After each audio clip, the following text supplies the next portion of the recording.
for siding with the recall is highly political.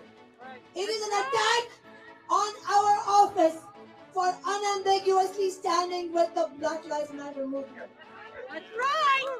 Those right there, the words of Seattle City Council member Shama Sawant speaking to the coalition of people that have supported her in office since 2013. Well, that coalition now very much put to the test as a recall effort against Council member Sawant will be allowed to proceed.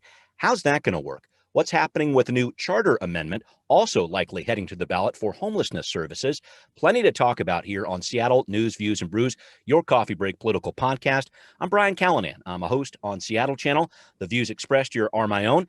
And joining me, a man who has written enough words in the past year that if you printed them out and strung them all together, they would encircle the earth 16 times. That's Kevin Schofield of Seattle City Council Insight. Kevin, it took me a while with a tape measure, but I finally figured it out. Well done, sir. Yeah, these fingers are worn out, but we persist. Indeed, and thus we persisted. Thanks also to City Grind Espresso, our background noise sponsor for the audio podcast. Please do support them at their Henry Art Gallery location. Let's pray they'll be back in City Hall sometime soon, and let's support other small businesses too. Thanks also to our patrons. We need more of you to give if you can, folks. And if you can give at that $10 level, well, guess what? You can get your very own Seattle News, Views, and Brews coffee mug here. Always good to have one of these handy. We will send you one of these. That's 11 ounces of quality political news power right there. Our patrons have sent in some great photos with their mugs. We have one to feature this week. We call this our mug shot of the week. Emma with a beautiful pastoral scene there. Emma, thank you for sending that one in. So if you want to help us out, please do give us your support on Patreon. Get yourself a mug. We'll get your mug shot on the show. Finally, thanks to Converge Media, which runs the video version of our podcast on their YouTube channel Wednesday nights at 7. Let's get going with Right Here, Right Now. Well, here we are in April, and the big news unfolding right now, the recall effort against Councilmember Shama Sawant. The Supreme Court has now decided this can move forward. Signature gathering can begin. The court found that 3 of the 4 charges brought by the petitioners here were factually and legally sufficient, as they put it, to justify this election here. So this reportedly the first time a recall campaign has been levied against a council member in Seattle's history. Some important notes there, and also important to break down. This court is not saying these charges are true. That's up to voters if and when this recall qualifies for the ballot. But Kevin, I want to talk about what the court said to start. With these 4 charges, what did the court find sufficient and what fell short here? Right. So the ones that they found sufficient were, first of all, that Councilmember Sawant had improperly used city funds to support a ballot initiative, the Tax Amazon initiative, a little over a year ago.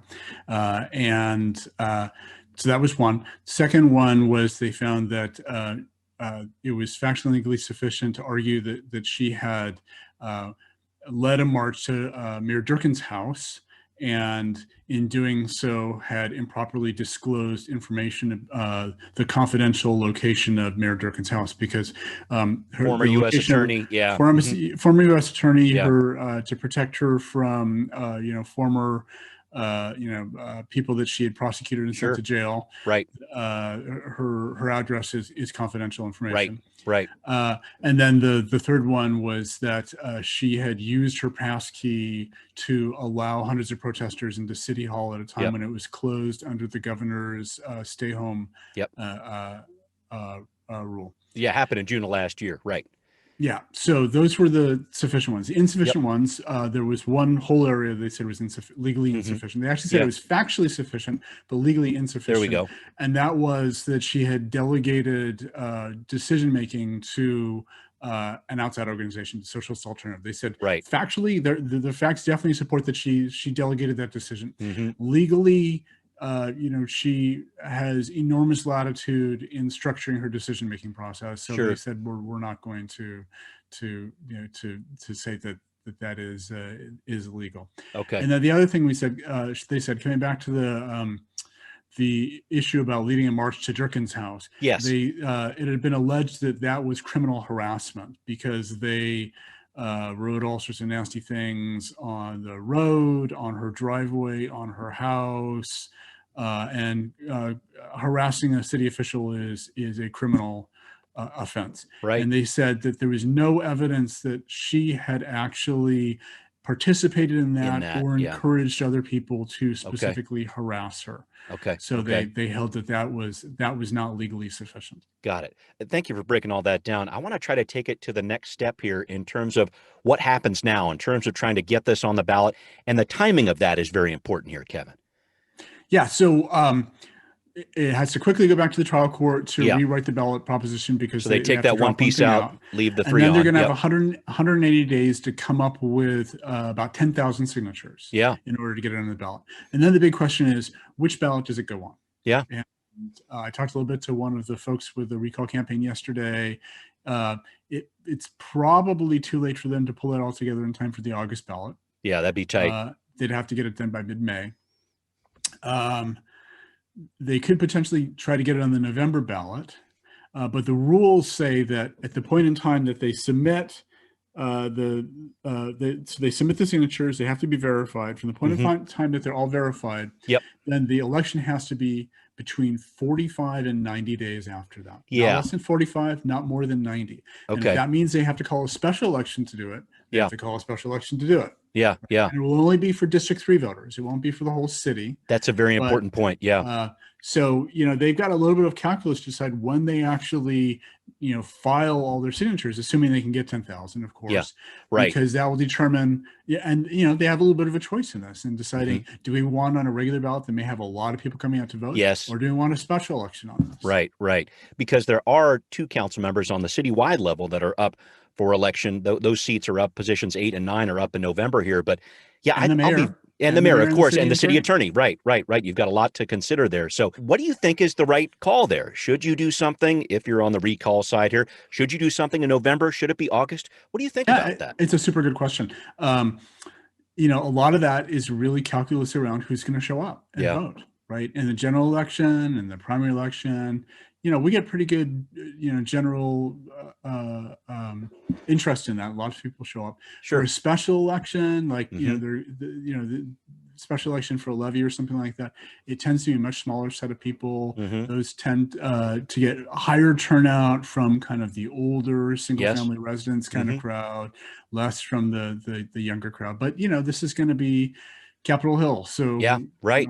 That's really District 3 for you. And certainly both sides are going to be, they both have amassed war chests of campaign funds, and they're going to be out trying to drum up a lot of votes on both sides of this. So we're going to, it's really hard to say what the right decision is to make on that. I think a lot of studies going to go into the different demographics of District 3 over the next couple months here. So here's the way we're going to do this, folks. We're going to post an even more in-depth discussion about the Sawant recall decision for patrons only. It's on our Patreon site. If you want to become a supporter, you can check that out.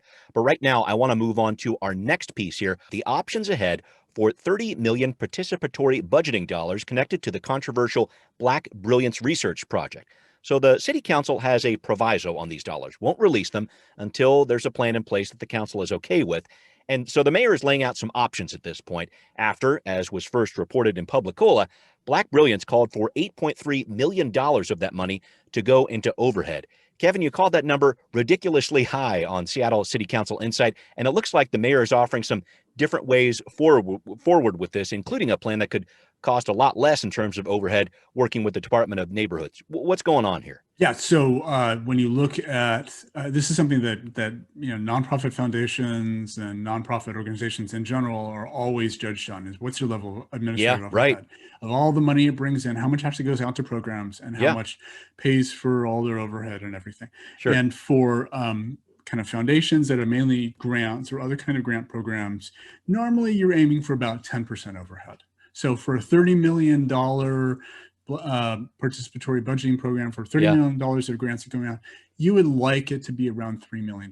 Yeah. There are real expenses, and we have to recognize the real expenses, but they could easily drown everything out, right? Yeah. So $8.3 million is like 28%. Yeah. No, that's just a lot. ridiculous. You can't you can't do that. You're taking money away from the programs. Yeah. And and it's just, there is no nonprofit foundation out there that would do it that way. That would do it that way. That would be proud of doing it that way. So the mayor's office, particularly led by the Department of Neighborhoods and Deputy Mayor Tiffany Washington, kind of scrubbed all those numbers with Black Brilliance researchers and with Councilmember Morales' office, and they came back with 2 proposals, right? And a memo that the deputy mayor sent back to the council last week. One of them is to do things basically the way the Black Brilliance researchers requested it, was like a huge, full-time salary steering committee, about 25 people, and a whole bunch of other overhead that would cost about $7.8 million. Pretty close. 23, 25%. Again, pretty high number. Or a version that's much more sort of run in-house largely by the Department of Neighborhoods, has a smaller steering committee, kind of, does it as independent contractors rather than, making them all employees of the city or some outside organization. And they figure they can do that for about 2.6 million, which is a much more reasonable number. But, they're just on that, the Black Brilliance researchers, their recommendations were very much that this thing needs to be run outside the city bureaucracy. So, but it invents its whole new bureaucracy, if you will. I mean, all the logistics about this are a mess when you talk about, and legally it could run into a lot of trouble. Let's talk about some of those different hurdles. Oh, right. And so the other thing, there were a lot of the text of the memo from the deputy mayor came back was listing, the original proposal didn't talk to the city attorney's office or attorneys in general, right? So they didn't understand, all the legal, requirements to meet the Washington State Constitution's, prohibition on gifts of public funds. Right. Yeah. Yeah. So you need to go to the poor and infirm. We've been talking about that a lot. Yeah. So how do they make sure that they meet that? And that includes things like, if they're part of the original, proposal was giving away 5,200 laptops. Sure. Right. Okay. Who gets those? Yeah. Right. Yeah. And how do you make sure that happens in a way that doesn't go against the prohibition on gifts of public funds. Or even on top of that, Kevin, I'm thinking about I-200, which says, you can't discriminate based on race or whatever else. It could fly right in the face of that too. Oh yeah. So like if they're hiring, if they're signing up, 25 or 15 independent contractors or city employee, or hiring, that many to be on the steering committee. Sure. And the requirements for that say, they must be people of color, of which, those requirements were in the recommendations. That's right. For these positions. Does that run afoul of I-200? Yeah. And which requires that those kinds of things be race neutral.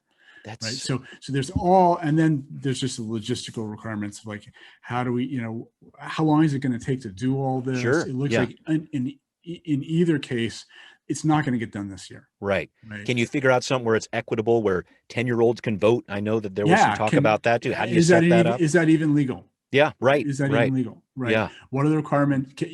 How much do you really need to invest in this voting system? Can you do a quick or dirty? Yeah. Given that this is going to, affect how $30 million is spent, how much do you need to make sure that nobody can game the system? Right. It's big. And I wanted to make sure I went down this path too with you, Kevin, because it looks like the mayor's Equitable Communities Initiative, which is doing some similar work here with its own $30 million pot of money. It's making some progress and should have some recommendations sometime in April. And I'm trying to figure out lessons learned here. I know the mayor has been criticized for having more of a top-down approach to this, but that's the one getting results. This is a tough one to pull apart here. Yeah, right. But, more quickly, right. When you look at the $3 million Black Brilliance Research Project results, it's really easy, in fact, fairly obvious to look at and say, well, that didn't get $3 million of results. Right. Of insights and learnings. But that doesn't mean there were no learnings. Of course not. Right. There were learnings from that. We learned some things about some of the specific issues facing subcommunities within the larger BIPOC community in Seattle that were really important, that can help inform the kinds of programs that get funded through this. And it may be that the mayor's Equitable Communities Initiative Task Force doesn't have all that information. Right. Yeah. I mean, they can. I'm sure most, if not all of them, have read the report, and that's great too. Of course. That they've read the report.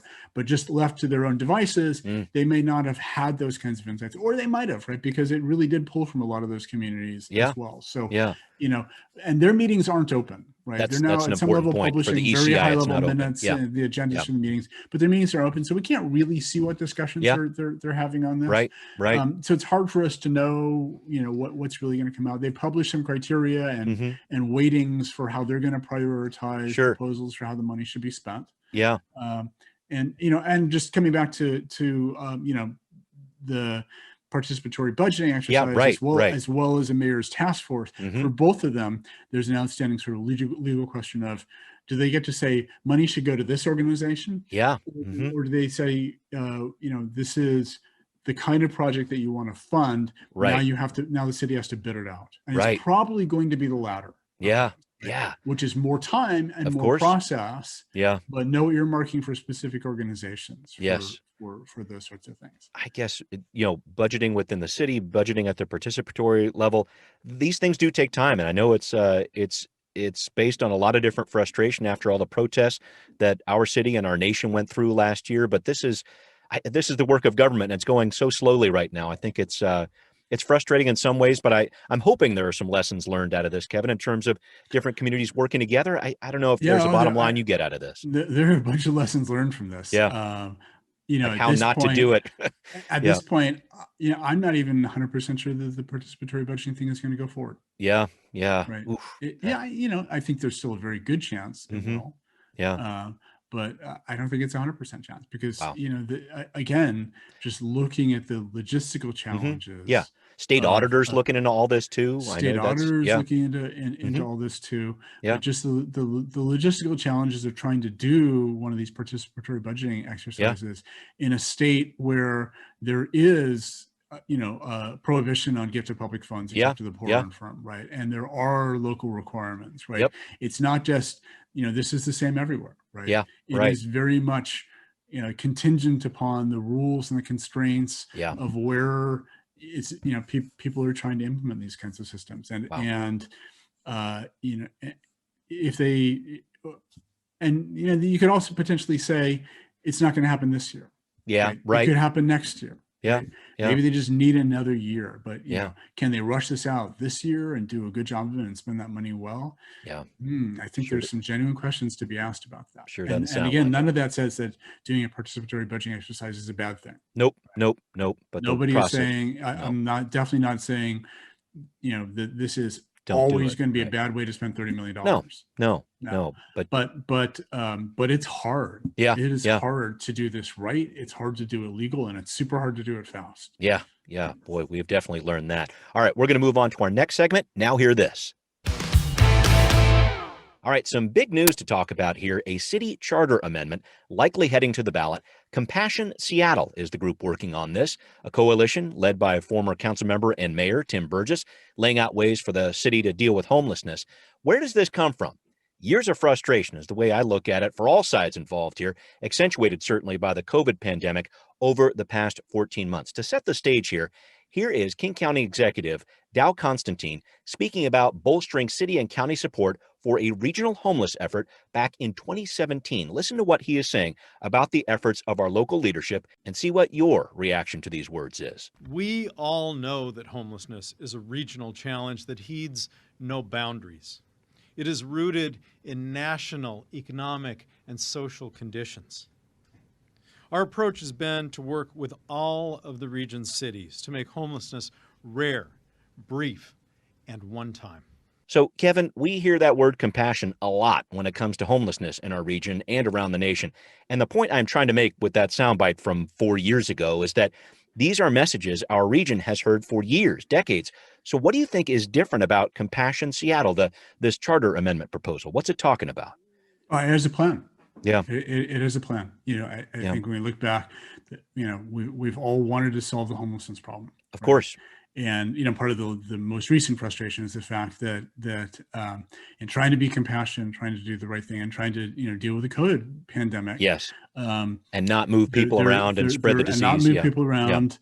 There are a lot of parks and public spaces, which in some ways have become even more important during the pandemic for people to get out and, get some fresh air, have had an awful lot of tent encampments in them, right? And many of them have not become places that residents of the city feel safe Sure. going out to. So yeah. there are a lot of people who want to solve the problem of homelessness, but also want to get the parks and open spaces back. Yeah, right. And right. and that's been that, you know, together that compounds this frustration around this. But then you look to the city leaders, and a lot of what they've been doing is, well, they've been doing two things. Number one, they've been proposing small incremental things. That's right. And the other is they've been fighting among themselves. Right? Yeah. Screaming and yelling and bickering. Sure. And, you know, there are a lot of folks in the city who are just super frustrated with the fact that, okay, we have these problems. These problems seem to be, we're spending an enormous amount of money. And it's getting worse. Just continues to, at the very least, look like it's visibly it's worse, right? Yeah. Visibly, it looks like it's getting worse. We're losing the parks and open spaces now. Yeah. And can't seem to pull together this regional piece either. There's a lot going on. The regional piece isn't coming together, and there's no plan. Right? Yeah, right. Nobody has sat down and said, what is it really going to take? To address and solve homelessness for the city? And so when you look at, you know, together, both the set of people behind this Compassion Seattle charter initiative, charter amendment, and you know, and the contents of it, it very much looks like a set of people, and, you know, amazing sort of unlikely coalition. Yeah, right, folks, right. Yeah, some former, you know, city officials. Yeah, a lot of representatives of the business community. Yeah, Chief Seattle Club. You got your downtown Seattle Association. Service providers, homeless service providers. You know, DSC, when does the business community and homeless service providers come together and say, hey, let's write a plan. Right. So this plan says it commits the city to, you know, to solving the problem, to funding 2,000 additional housing units. Yes. You know, a mix of emergency and permanent units and permanent supportive housing units. In the first 12 months after the charter amendment is approved. Right. As well as commits the city to funding behavioral health services, which includes both mental health and substance abuse. Right. Essentially to the tune of, at estimates, up to like $15 million for that, to really sort of get it to the scale of where it needs to be to address the problem in Seattle. And you know, you look at this and say, this is the first time anybody's actually said, what is it really going to take to bring this to scale, rather than just doing little one-off things? You know, let's not just build a couple more tiny home villages, right? Let's really get to scale, because there are about 3,800 people living unsheltered on the streets of Seattle right now, at best estimate, right? Yeah, and you can see Tim Burgess's fingerprints all over this thing in terms of this plan and putting it together. And the city charter piece, that's an important bit of it. This isn't some initiative that the council could potentially repeal a couple years later. This is something that would be put in the charter here, and if the city did want to move back, it would have to go back to a public vote at that point to actually reverse it. And that's part of the larger message here that's being sent to City Hall, which is, okay, you know, we don't really like what you're doing right now. You called it an emperor has no clothes moment, and I thought that was accurate. Telling them, look, you know, we see what you've been doing and not doing over the last several years. We don't like what you're doing and not doing. We don't trust you are ever going to come up for a plan for this. So we're writing our own, and quite frankly, we don't need you. Right. We can get the voters to approve this. We'll make this a mandate for city government, and then you're just going to have to live with it. And I wanted to talk about some of the language of this, Kevin, because in terms of making sure people do not stay in public areas, the language of this charter amendment as it sits right now looks like this. I'm going to quote a piece of it. As emergency and permanent housing are available, the city shall ensure city parks, playgrounds, sports fields, public spaces, and sidewalks and streets, these different public spaces here, remain open and clear of encampments. The city may also require individuals to shift their belongings and any structures to ensure accessibility and to accommodate use of public spaces. I hear a couple things there, and I wonder about that asking people to shift their belongings and structures there. What's that going to look like? Is that, let me know about that. This is an important point. The question here is this the return of sweeps? Yes, right. That is, and you know, in talking last week to the proponents of this, including Tim Burgess himself, you know, that was one of the big questions that they were getting from people, including reporters on this. Sure. Isn't this just sort of going back to sweeps? And what they say is, you know, remember that this isn't just that alone, right? Okay. This is paired with, you know, commitment to build 2,000 additional units. It's a big investment there. Months. Yeah. And then, you know, remember the first, 6 or 7 words that you read there, right? That this is about as those as it's housing available. Yeah. becomes available. Yeah. So it's not we're suddenly going to go out and sweep all the parks. But how does that change, I guess, what we have now? I mean, help me out with that piece. Their belief is we'll be able to offer, as Okay. a city, offer people a place to go. Okay. Right. But if they refuse that offer, I guess that's the whole piece. If they refuse to move their belongings, et cetera, what does that look like? And you know, other than the most extreme, you know, anti-sweeps advocates out there, yeah, almost everybody agrees that there are going to be people who will refuse all issues, just very small number of people who will refuse all offers of help. Yes. And the city will in fact have to intervene. Right? Yeah. And that's always and that's always been true. That's not a new true. thing. That's true. That's always been true. You know, even you know, I interviewed Councilmember Morales several months back, and even she admitted that is true. Yes, right. That we can go with the social workers. I understand what you're saying. Yeah. So, you know, so I think that's what you're reading in that section right there. Is an admission. And, you know, and again, look at the set of people who signed on to this, right? Yeah. You know, the DESC, the Chief Seattle Club, the Public Defender Association, United Way. All, they all understand this. Like, you know, that wants to be everybody wants that to be the method of last resort here. Yeah. The last thing you want to do is have to move in and forcibly remove somebody. Right. We want to lead with housing. We want to lead with services. Yeah. But there are going to be some people who just refuse all of that. Right. Right. And in those cases, the city is going to have to do something. Yeah. And right? And that's I mean, what happens today if somebody, you know, goes in and sets up a tent inside City Hall or something, right? In the middle of a school playground. Sure, right. Yeah. They get removed. I mean, that happens. Yeah. Right. And so that is always going to happen. That is never going to change. Right. But the intent here is to make that the option of last resort and make sure that the city is committed to doing the other investments that can really make that the option of last resort, where it's not today because we simply don't have the shelter space and the housing space. Yeah. Wow, a lot still ahead on this one. I know 33,000 signatures needed by August for this to reach the November ballot, so we're going to keep on tracking this one. But let's move on to our final segment here. What's next? There's a lot still ahead here. We're talking about a lot ahead for the Seattle City Council when it comes to their right to legal counsel law that they just passed to help out people involved in eviction cases. We're going to be tracking that, especially when it comes to what's going on in June when the eviction moratorium is set to end right now. But there's another piece I wanted to look ahead to, Kevin, when it comes to the COVID crisis. The City Council working on a number of funding discussions, I know, over the next couple of weeks. We're going to figure out where they're going to spend federal dollars and all that kind of stuff. But I want to talk about what happens when we get close to this date of April 15th. It's not tax day this year. That's actually been pushed into May, so don't worry too much about that. But I want to talk about this date of April 15th because that is the date everyone in our state 16 and older is eligible to be vaccinated. Are we going to see madness at the vaccination sites, or what are you thinking there? Yeah, in fact, it's funny that you mentioned tax day. The Seattle Times has now decided April 15th is Vax Day. Oh, nice. There you go. Yeah. I should have thought of that one. That's good. Yeah. Yeah. And you know, that's going to be a very important issue, right? Is there going to be a mad rush for everybody to try to sign up there? Yeah. And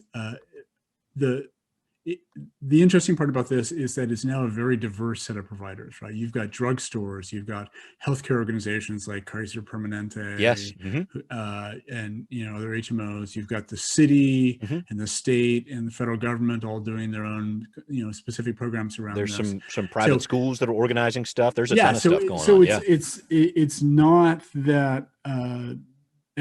I don't think we should expect that, you know, the Phase Finder website by the state is going to be replaced by a vaccine appointment site that everybody piles into to you know to get their vaccination. Sure. It's going to be divided up, and so these different kinds of organizations may do it a different way. I can tell you from the city's point of view, what they're doing with their mobile vaccination sites and such. They've decided that their focus, their priority is going to be making sure that the underserved communities get vaccinations. So they're going to continue to be doing they're going to be running Lumen Field and the big mass vaccination sites as well. But they're going to have their mobile vaccination teams going out and working with community-based organizations, where they give a community-based organization a set of invitations and appointment slots.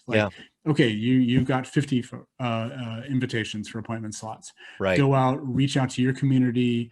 We will show up on the day and have the vaccines and everything like that. You figure out who the right people in your community are that otherwise won't be reached by this, and get them there, and we will vaccinate them. It's really interesting. I was talking with Councilmember Herbold a short while ago about this. There are parts of West Seattle that are some of the worst in King County when it comes to vaccination rates for people who are older and more susceptible to the disease and more susceptible to death and all this.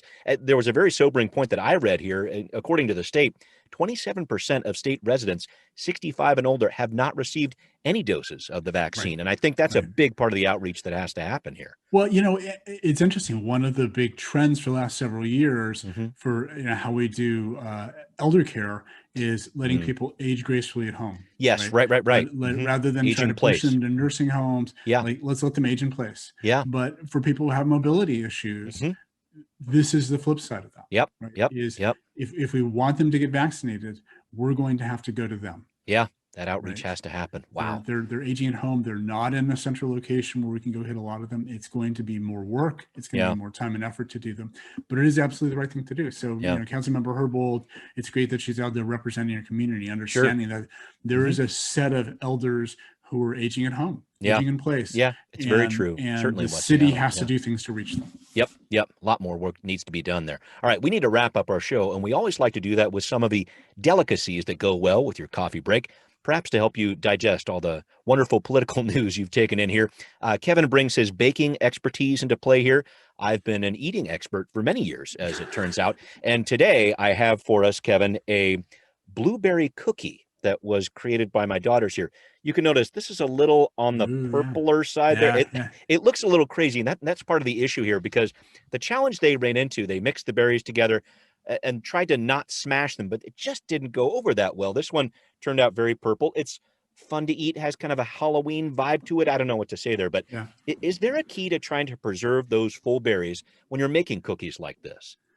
The best key to preserving them as full berries is don't thaw them out first. Use frozen berries. And mix them in and get them in the oven while they're still frozen. I see. Maybe mix them in by hand. Would that be that'd be if they're frozen? If they're frozen, that really doesn't matter. I mean, mostly berries you kind of fold them in towards the end of the recipe anyway. I see. But if they're frozen, they're going to hold their shape, right? They're not really going to. There you go.